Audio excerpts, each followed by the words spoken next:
BMCच्या निवडणुका जवळ आल्या आहेत आणि पुन्हा एकदा मुंबईचं राजकारण तापायला लागलं. कारण ही फक्त निवडणूक नाही, देशाची आर्थिक राजधानी आणि महाराष्ट्राची राजधानी असलेल्या मुंबई शहराचा बिग बॉस कोण यासाठीची ही राजकीय लढाई आहे. मुंबई शहराचं सत्तेचं प्रत्येक समीकरण ठाकरे या नावाभोवती फिरतं. कधी बाळासाहेब ठाकरे यांच्या नेतृत्वाखाली शिवसेनेने या शहरावर राज्य केलं, तर 2006 मध्ये त्याच घरातून बाहेर पडला एक चेहरा, राज ठाकरे. मी आज शिवसेना या पक्षातून बाहेर पडण्याचा निर्णय मी आज जाहीर करत आहे. त्यांनी उभारली महाराष्ट्र नवनिर्माण सेना आणि दिला नवा नारा, मराठी पहिलं. पहिल्याच BMC निवडणुकीत मनसेने आपला ठसा उमटवला, पण पुढच्या 2 दशकात या पक्षाचं आणि या नावाचं राजकीय समीकरण सतत बदलत राहिलं. यंदा उद्धव ठाकरे आणि राज ठाकरे पुन्हा एकत्र आले आहेत. या नव्या युतीने मनसेचा राजकीय आलेख वाढणार की खाली जाणार याचा आढावा आपण घेणार आहोत. एक नेता ज्याने शिवसेनेतून बाहेर पडून स्वतःचा झेंडा उभारला, एक पक्ष ज्याने मुंबईसह महाराष्ट्राला हादरवून टाकलं आणि एक प्रवास ज्यात उत्कर्षही आहे तर उतरती कळाही.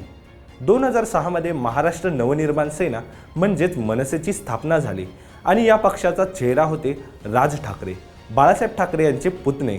मनसेचा जन्म झाला तो मराठी अस्मितेचा झेंडा उंचावत, पण पुढील 2 दशकात या पक्षाचा ग्राफ अनेक चढ उतारातून गेला. 9 मार्च 2006 साली राज ठाकरे यांनी शिवसेनेतून बाहेर पडत मनसे म्हणजेच महाराष्ट्र नवनिर्माण सेनेची स्थापना केली. स्थापनेवेळी मनसे हा सेक्युलर पक्ष असेल अशी घोषणाही केली, पण पुढे राज ठाकरे मनसेला हिंदुत्वाच्या मार्गावर घेऊन गेले. राज ठाकरे यांनी मराठी भाषेची अस्मिता, स्थानिक रोजगाराचा आणि मुंबईतील परप्रांतीयांचे वाढते लोंढे याविरुद्ध भूमिका घेतली. याच काळात त्यांनी उत्तरेकडील स्थलांतरितांविरोधात तीव्र भाषणं केली, ज्यामुळे मनसेचं नाव एकदम चर्चेत आलं. पण अनेक ठिकाणी वादही निर्माण झाले. 2009ची महाराष्ट्र विधानसभा निवडणूक हीच मनसेसाठी पहिली मोठी कसोटी होती. मनसेने 228 पैकी 143 जागांवर उमेदवार उभे केले. राज्यात विधानसभा निवडणुकीत मनसे पक्षाला 6% मते मिळाली. 13 आमदार निवडून आले, त्यापैकी 9 मुंबई आणि ठाणे परिसरातून होते. हे आकडे जरी लहान वाटले तरी त्या काळात मनसे ही एक नवी राजकीय लाट ठरली.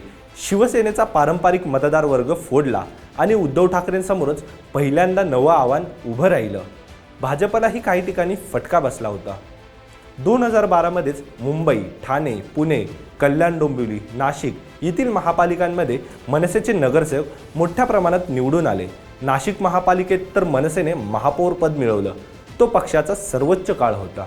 बृहमुंबई महानगरपालिका 28, ठाणे महानगरपालिका 7, उल्हासनगर महापालिका 1, पुणे महानगरपालिका 29, पिंपरी चिंचवड महानगरपालिका 4, नाशिक महानगरपालिका 40, अकोला महानगरपालिका 1, नागपूर महानगरपालिका 2. 2014 मध्ये महाराष्ट्रात मोदी लाट आली.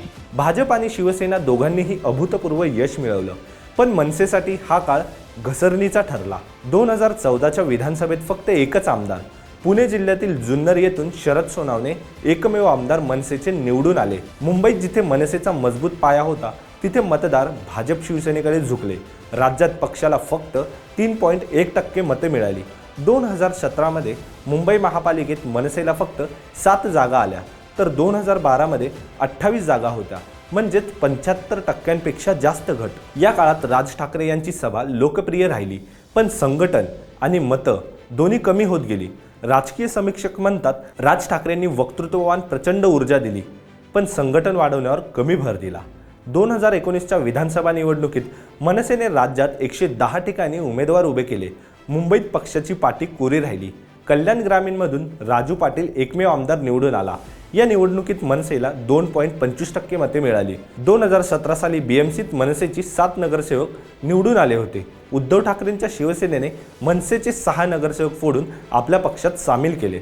2019 मध्ये भाजपच्या पाठीत खंजीर खुपसून उद्धव ठाकरे मुख्यमंत्री झाले आणि या काळात मनसेतील अनेक पदाधिकारी शिवसेनेत गेले.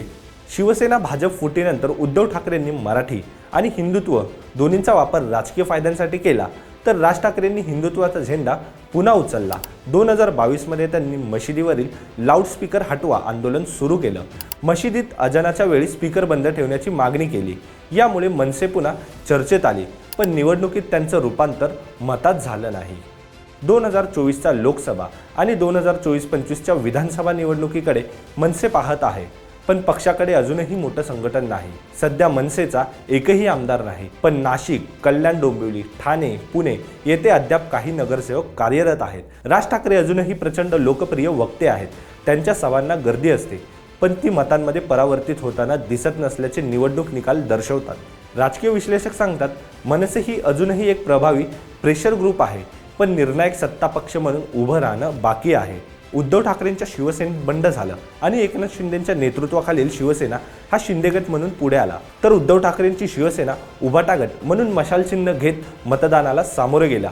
शिवसेनेत पडलेली फूट राज ठाकरेंच्या पथ्यावर पडली। राज आणि उद्धव ठाकरे एकत्र येताच मनसे आणि शिवसेना उभाटाचं मनोमिलन होताना दिसतं, तेही बीएमसी निवडणुकीआधी। मुंबईत मनसेचा उतरता ग्राफ असला तरी बीएमसीच्या वॉर्डात मनसेला काही ठिकाणी दुसऱ्या किंवा तिसऱ्या क्रमांकाची मते मिळतात। मुंबईतील विधानसभा मतदारसंघात मराठी वॉर्डातून 15 ते 20 मतं मनसेला सहज मिळतात। त्यामुळे शिवसेना उभाटा आणि मनसेच्या युतीने या दोन्ही पक्षांना फायदा होऊ शकतो।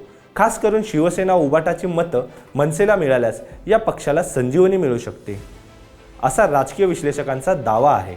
पण ही मतं मनसेला ट्रान्सफर होतात का, हे कळण्यासाठी निवडणूक निकालापर्यंत वाट पाहावी लागेल आणि जागा वाटपाच्या मुद्द्यावर शिवसेना उभाटा आणि मनसे यांच्यात एकमत होते का तेही पाहावं लागेल। त्यात शिवसेना उभाटा हा मवियाचा घटक पक्ष आहे। काँग्रेस वेगळा लढतो की मनसेला मवियात घेतो, की शिवसेना उभाटा आणि मनसे एकत्र येऊन नवं समीकरण तयार करतात, हे पाहावं लागेल। मनसेचा प्रवास म्हणजे एक राजकीय चढ उतार आहे, अर्थात मनसेची राजकीय घसरणच आहे। 2009 मध्ये ज्या पक्षाने मुंबईत आपला प्रभाव सिद्ध केला, त्यालाच आता पुन्हा उभं राहण्यासाठी नवी युती, नवी रणनीती आणि नवा आत्मविश्वास लागेल। राज ठाकरे आजही लोकांच्या मनात आहेत, पण त्यांची लोकप्रियता मतांमध्ये किती रूपांतरित होते ते येत्या बीएमसी निवडणुकीच्या निकालानंतरच कळेल। हा व्हिडिओ तुम्हाला कसा वाटला ते आम्हाला कमेंटमध्ये नक्की लिहा आणि या व्हिडिओला लाईक करा, शेअर करा आणि आमच्या यूट्यूब चॅनलला सबस्क्राईब करा।